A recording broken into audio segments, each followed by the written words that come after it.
Assalamualaikum warahmatullahi wabarakatuh.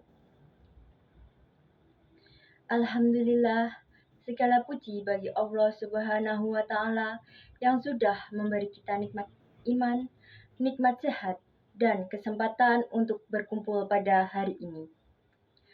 Salawat serta salam semoga selalu tercurah kepada Nabi Muhammad SAW, keluarga, sahabat, dan kita sebagai umatnya. Hadirin yang dirahmati Allah,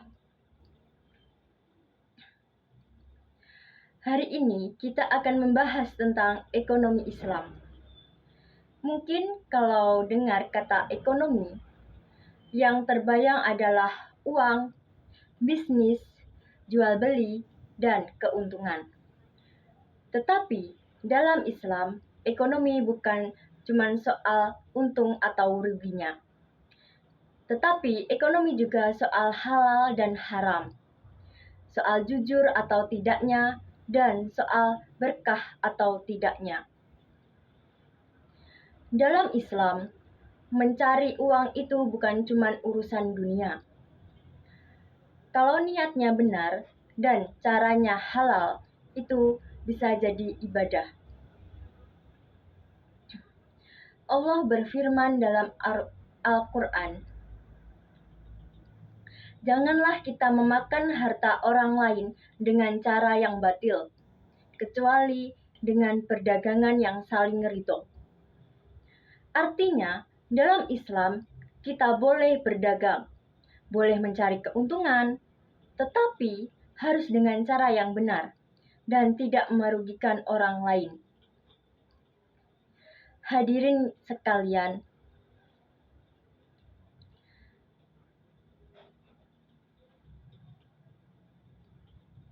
ada beberapa hal yang penting dalam ekonomi Islam itu.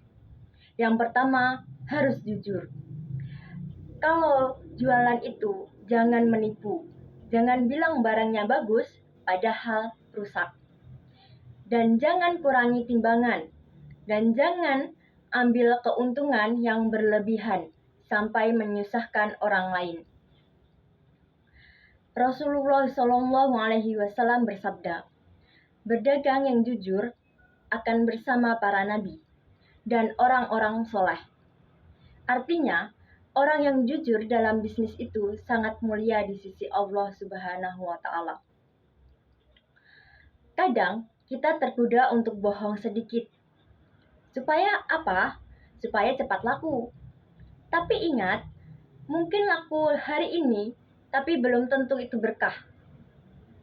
Sedangkan rezeki yang jujur, walau sedikit saja, insya Allah lebih tenang dan membawa kebaikan.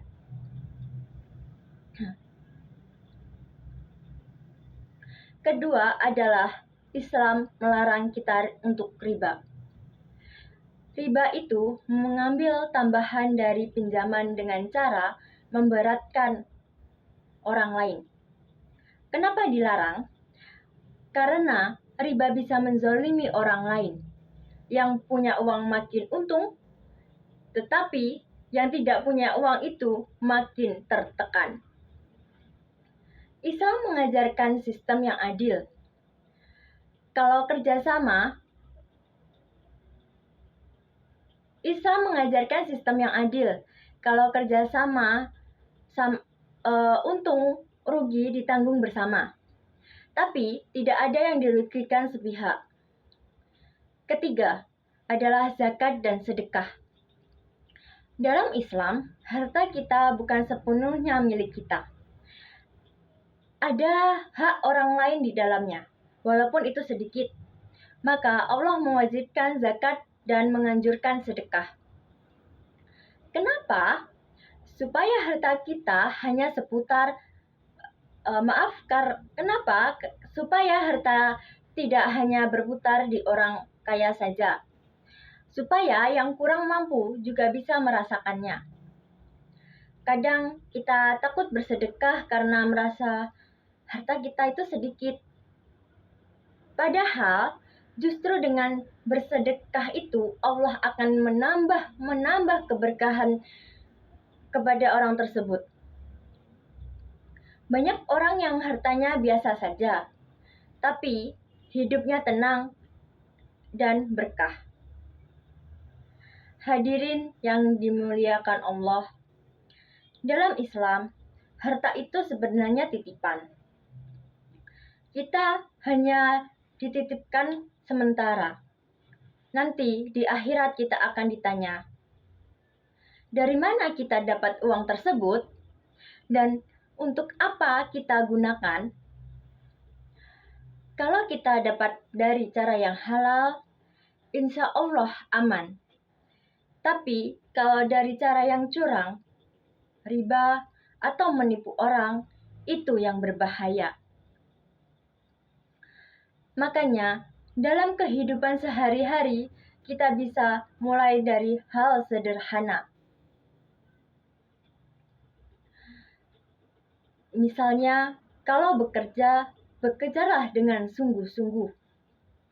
Kalau jual belilah dengan jujur. Kalau punya hutang, bayarlah tepat waktu. Kalau mempunyai rezeki lebih, bantulah orang lain.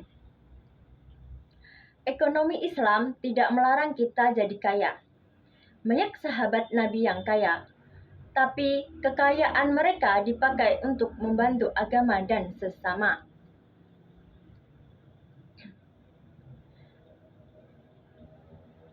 Jadi, yang penting bukan banyak atau sedikitnya harta, tapi halal atau tidaknya, berkah atau tidaknya. Hadirin sekalian,